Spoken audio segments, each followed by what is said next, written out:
Greetings, everyone. Welcome to Module 4 Introduction to Employment and Training Services.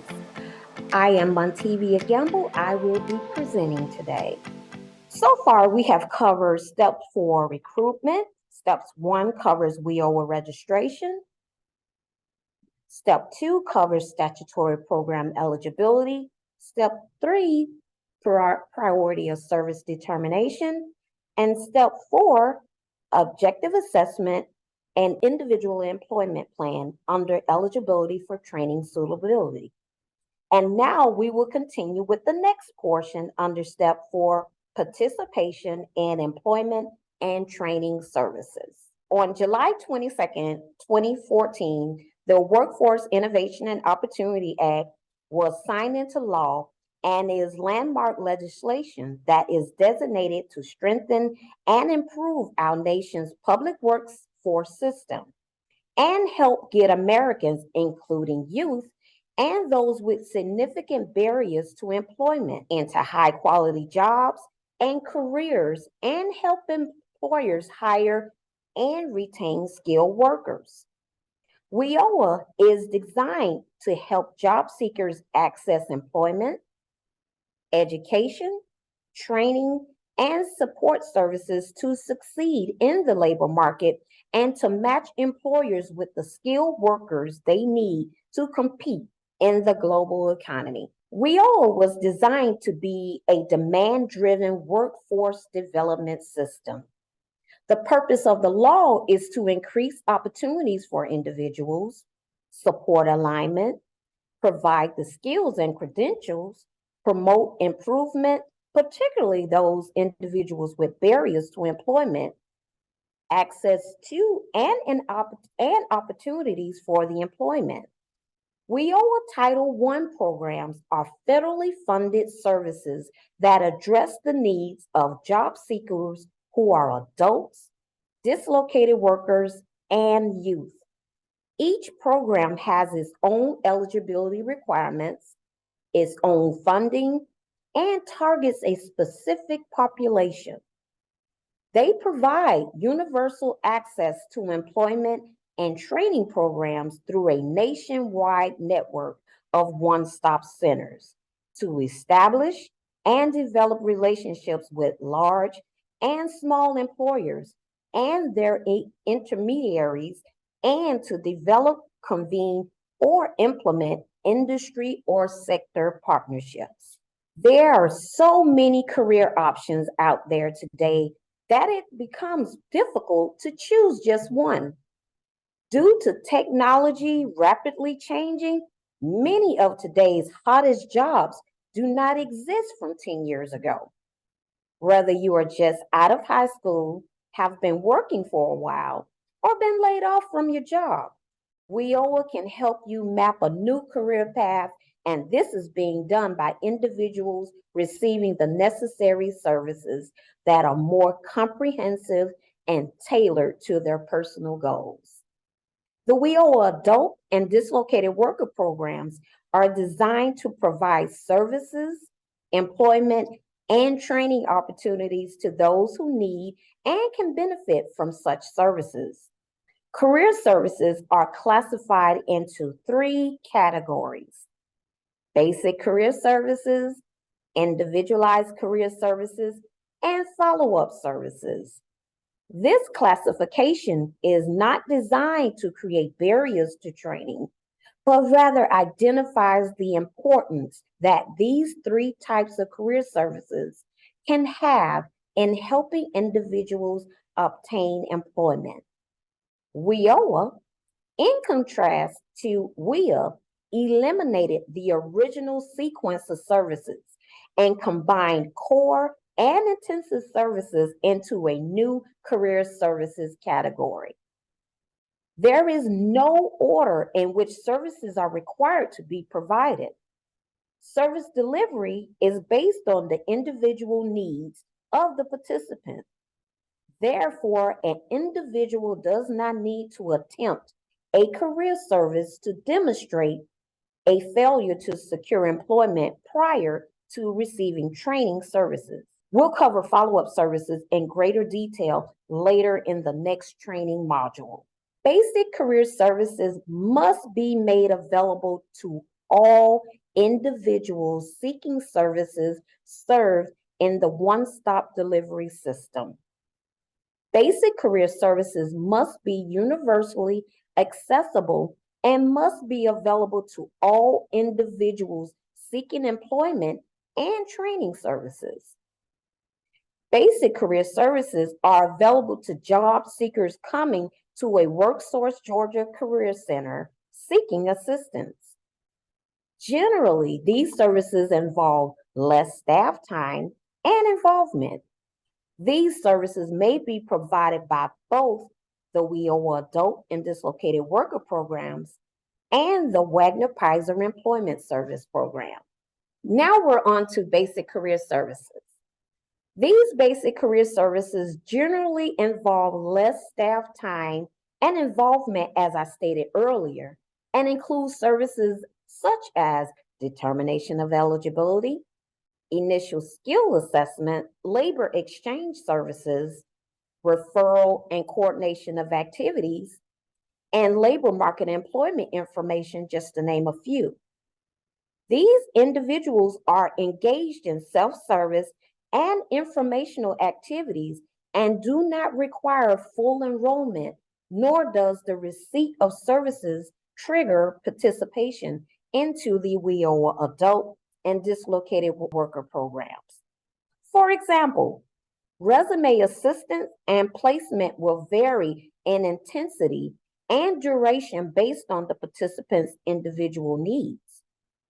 Resume assistance may include, but is not limited to, assisting the participant in creating a resume or a cover letter, writing a letter of explanation or intent, job matching that resume.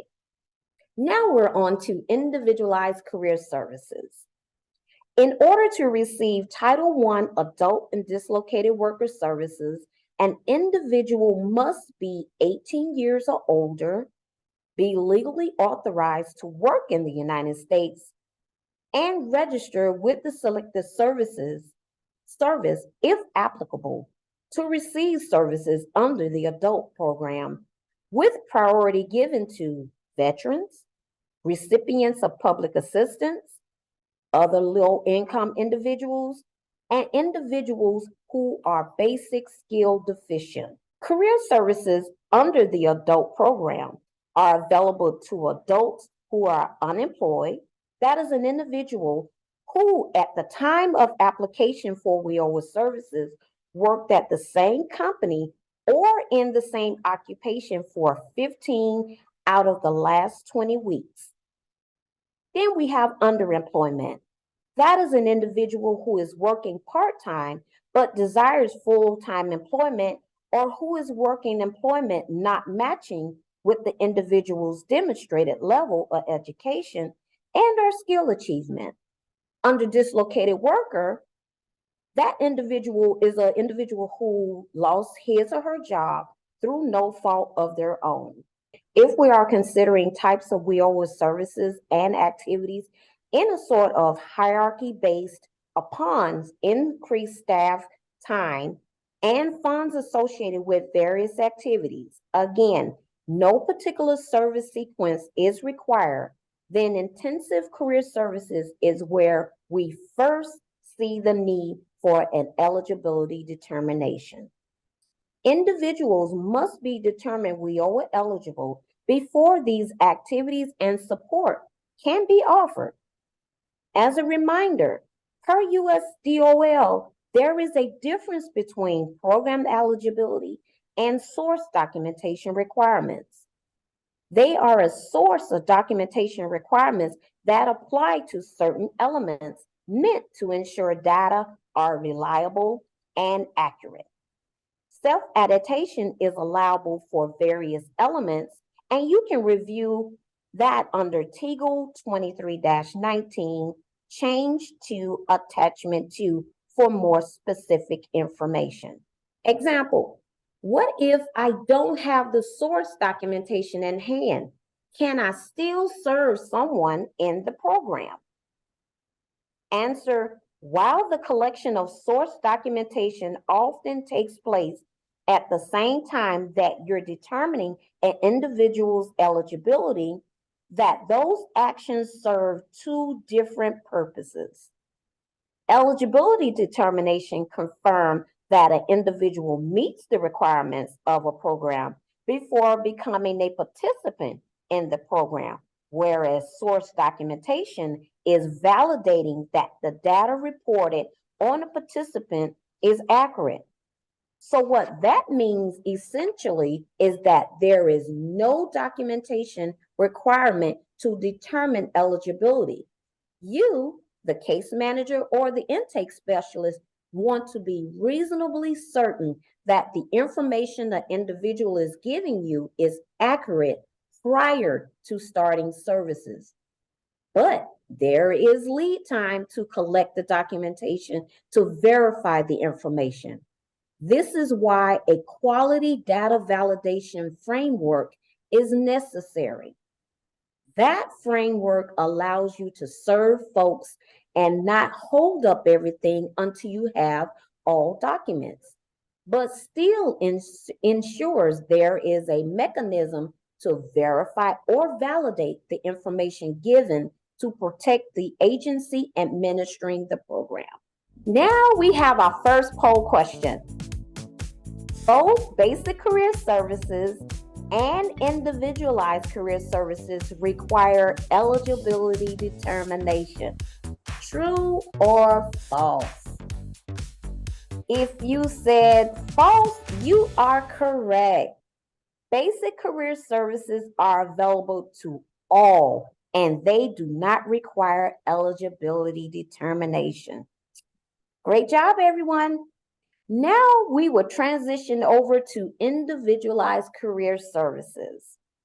Individualized career services must be provided to participants after eligibility determination is established and the case manager determined that such services are required to retain or obtain employment. Generally, these services involve significant staff time and customization to each participant's need. Individualized career services require WIOA enrollment and involve services such as comprehensive and specialized assessment, develop an individual employment plan, career planning, short-term pre-vocational services, internships and work experiences, workforce preparation and activities, financial literacy services, job search and relocation assistance, English language acquisitions, and finally, training services, just to name a few. For example, comprehensive and specialized assessment serves as an individual career service for the individual with information gathered through conversation, and dialogue often provides additional details and distinction about an individual's experience, including around specific supportive service needs, and supports identification of additional services that may be necessary. Reminder, individual employment plan is an ongoing strategy to identify employment goals, achievement objectives, and appropriate combination of services for the participant to achieve the employment goals. While a plan should be developed at the start of participation in the program, this should be appropriately updated throughout the time services are being provided to the participant. Continual check-ins are necessary and help to identify any life circumstances and or additional obstacles with which the individual may need assistance. We want the individual to be successful in their endeavors, even if that requires additional support and services for which they are eligible and extend their time in the WIOA program. On to our first scenario. Wagner is eligible already for WIOA services and is new to the world of work. He isn't sure of a career goal. He is interested in veterinary science and would like to take a few classes to determine if it is an appropriate career for him. He is requesting assistance to pay for these classes. From which service level could he seek services, and what services might be appropriate at this juncture? A. Basic career services. B. Individualized career services. Or C. Both.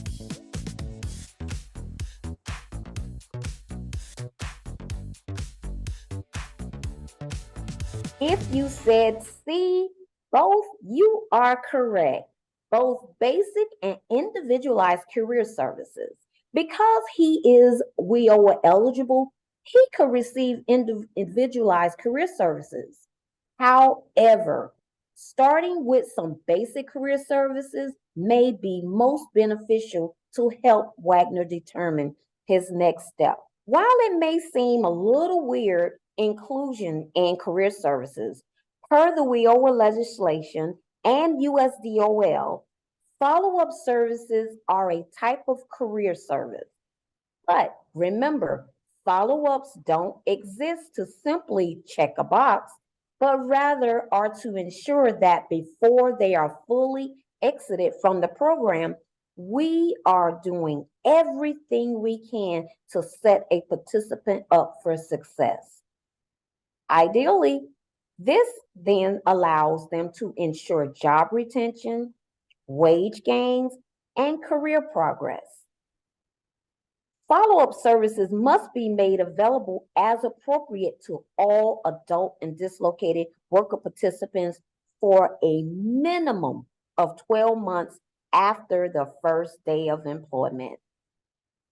Detailed information covering the follow-ups and supportive services will be covered in our future Module 6 training. Now we're going to cover training services. Training services are provided to prepare adults to enter the workforce and retain employment. Training services include some of the following: occupational skills training, on-the-job training, incumbent worker training, customized training, registered apprenticeship, transitional jobs, just to name a few. Our team will cover the training services in greater detail under our next training module. Training services are the highest level of interventions that the WIOA program offers. Based upon the legislation, Congress intended that because of the staff time and funds spent on these activities, additional elements must be considered before an individual is determined eligible and suitable for training services. Think of it this way: WIOA is not an entitlement program. Therefore, these additional criteria allow us to stretch our dollars further. If we can offer lower and less expensive interventions to help someone obtain employment and be successful, then we can serve more people rather than always offering the most intense and expensive option. Eligibility as an adult and or dislocated worker must be made prior to enrollment in WIOA and must include an initial determination of need for services to ensure that employment and training opportunities are provided to those who can benefit from and are in need of such opportunities to obtain or retain employment. Training services may be made available to employed or unemployed adults who have met the eligibility criteria under training services and have been determined to be unable to obtain or retain employment through career services alone. To receive training services supported by WIOA funds, an individual must first meet eligibility criteria for the adult program and or the dislocated worker program, and then meet the following criteria for training eligibility below. We'll have unlikely or unable to obtain or retain employment, through career services alone that could lead to economic self-sufficiency or wage comparable to or higher than wages from previous employment, and be in need of training services to obtain or retain employment leading to economic self-sufficiency or wages comparable to or higher than wages from previous employment, and have the skills and qualifications to participate successfully in training services, and have selected a program of training services directly linked to in-demand occupations, and finally are unable to obtain grant assistance from other sources or require WIOA assistance in addition to other sources or grant assistance. Please use the resource guidance that we have provided to you on the screen. And if you have any questions, please feel free to visit www.worksourcegeorgia.com.